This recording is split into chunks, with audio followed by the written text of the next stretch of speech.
Hey guys, Matt here. So, June 5th, Nintendo had a stream revealing more information about the upcoming main series games Pokemon Sword and Shield. A few months ago we got a trailer that really just confirmed the starters and the regions, but today we got a lot of good information. It was actually yesterday.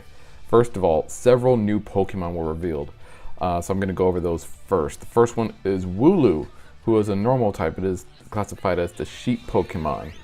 Its defining characteristic is fluffy fur, which is treasured by weavers in one of the towns of the Galar region. It is used to craft popular specialty goods. That was the description given by James Turner in the direct video. The next Pokemon that we have is Dreadnought, a water and rock type. It is known as the bite Pokemon. Sharp and jagged edges of its jaw allow it to bite chunks of rock and iron.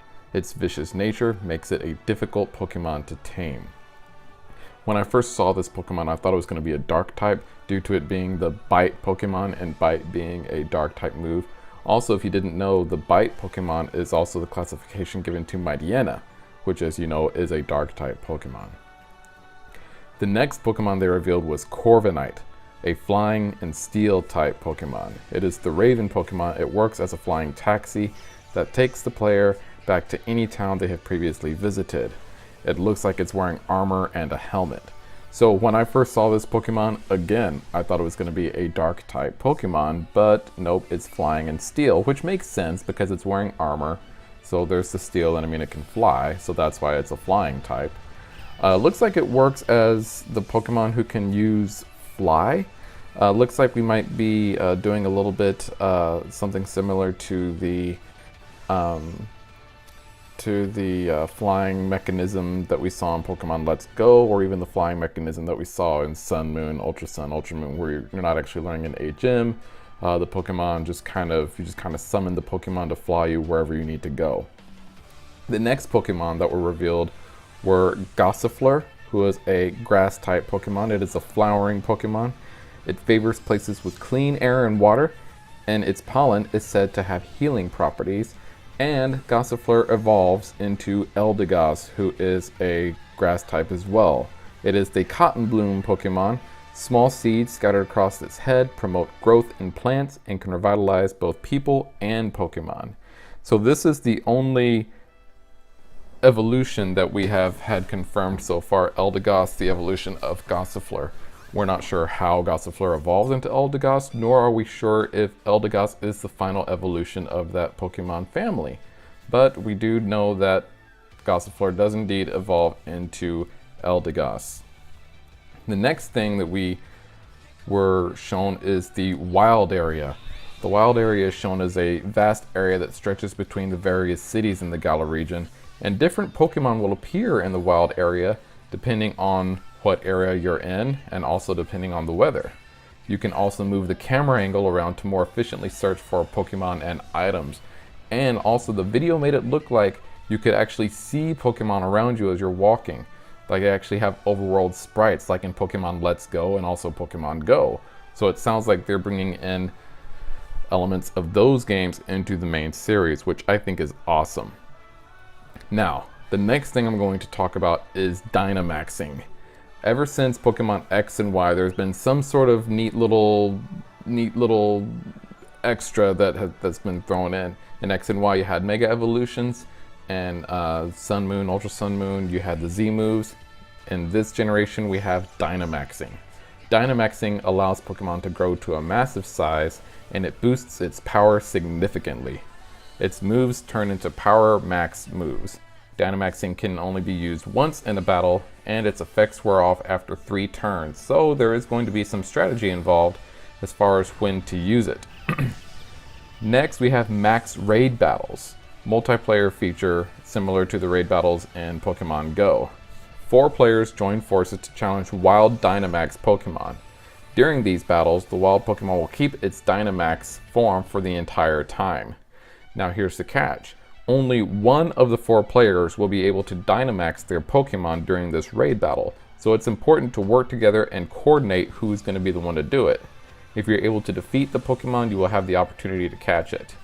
So this is exactly like a raid battle from Pokemon Go. I mean, that's really what it is. It's a raid battle from Pokemon Go, but it's in the main series game now. The Pokemon that will appear in these max raid battles will depend again on the area you're in and also the weather. And some Pokemon can only be caught through this method. So there's going to be some Pokemon that you can't just catch through normal catching. There are going to be some Pokemon that if you want to catch them, you have to do it through one of these max raid battles. Of course, we have some new characters that have been introduced as well. The first new character that we're going to talk about is Leon. Leon is the champion of the Galar region. He has an undefeated record in official matches, which is pretty freaking impressive. He is extremely popular due to his quote-unquote shining personality, and he is considered to be the most prominent trainer in all of Galar. He has a huge fan base, a huge following. Everyone loves this guy. The next character that we got introduced to was Hop, who is actually the younger brother of Leon and one of your rivals. He is introduced as one of your rivals, which makes me think that you're going to have several rivals in this game. But based on what they showed of Hop and what they said about him, he seems to be your main rival, sort of like how Serena was your main rival in X and Y, but you had other rivals that, you know, you kind of ran into along the way as well. He dreams to become the champion just like his brother. So, in that sense, he seems to be more of a traditional rival who is working toward the same goal that you are. That can be said for the original rival in Pokemon Red, Blue, and Yellow. That can be said for, I believe, How as well. There were some other rivals like Hugh from Black 2 and White 2, and Silver from Gold and Silver, who their goals weren't really to become the champion per se, but just to be stronger to achieve their own personal goal. So I like the fact that Hop seems to be your traditional rival. He is going to be competing directly against you because you're both working towards the same goal. And he has that extra push because the champion is his brother. Kind of like How had that push because his grandfather was one of the Kahunas. Next, we have the professor for this region, Professor Magnolia. She is the professor of the Galar region, and she specializes in the research of the Dynamax phenomena. She will provide you a lot of support for you and for Hop during your journeys. So just like every other professor, since Professor Oak, she does have a certain aspect of Pokemon that she specializes in researching. In this case, it's the Dynamax phenomena, which makes sense since this is the first region in which we've been introduced to it.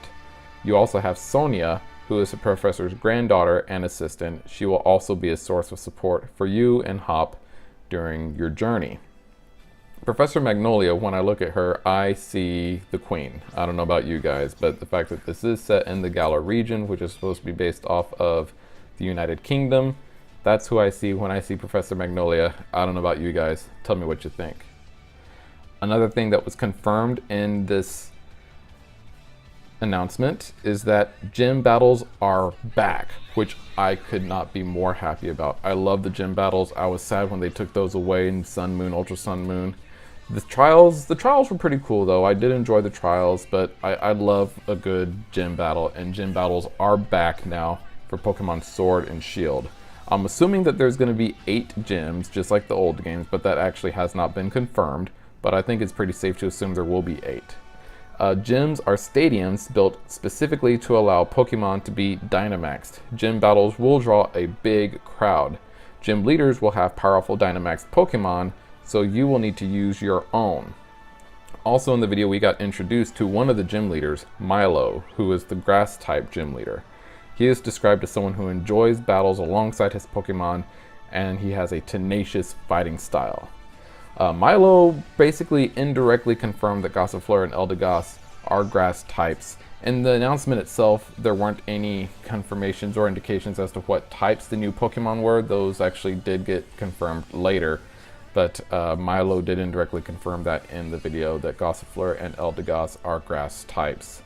Another thing that I kind of picked up from the whole scene that they showed of the gym battle is that this must be an early gym battle. This must be one of the earlier gym battles in the game, because the person who was going up against Milo had a Grookey still in its first evolved stage. If this gym battle were later in the game, I would say 3rd gym battle or later, that Pokemon will have probably been in its second stage by now. So this looks like to be an early gym battle, probably the first or second gym battle. And what that also tells me is that Gossifleur evolves pretty early as well into Eldegoss. So we have what's probably going to be one of the first 2 gym battles of the game, going to be against Milo, the grass type gym leader. And then finally, we were introduced to the version mascots, the legendary Pokemon of Pokemon Sword and Shield, Zacian and Zamazenta. Zacian is the sword Pokemon, Zamazenta is the shield Pokemon. Not too much has been revealed about these legendaries other than their names and what they look like. We have yet to find out what roles they will play in the game's story. Zacian and Zamazenta, for me, I have mixed feelings about them. One, because I do like their design.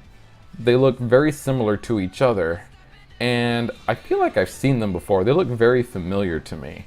I'm not saying that I've seen those exact characters before, but I feel like that I've seen characters similar to them. I don't know if it was in previous Pokemon games or if it was in something else that I'm thinking about. But that being said, there were a lot of things to take away from this announcement that they showed us, especially the trailer that they showed us.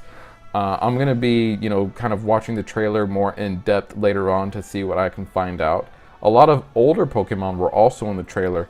Raichu, Gyarados, Weavile, they were all featured pretty prominently in this trailer, which makes me think that they will be part of the Galar region Pokédex.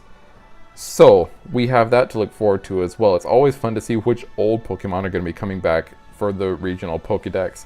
Obviously, there were a lot of other Pokemon that they showed other than just those 3, but those were the 3 that I feel like were the most prominent in the trailer. I'll probably do another video going over all the Pokemon that appear in the trailer so that we can kind of get a better idea of what type of Pokemon we can expect to see in the Galar region Pokédex and start thinking about who we want to have on our team. Until then though guys, thank you so much for watching this video. Let me know what you think about the Pokemon Direct announcement that was made on June 5th and the new information that we have now about Pokemon Sword and Shield down in the comments.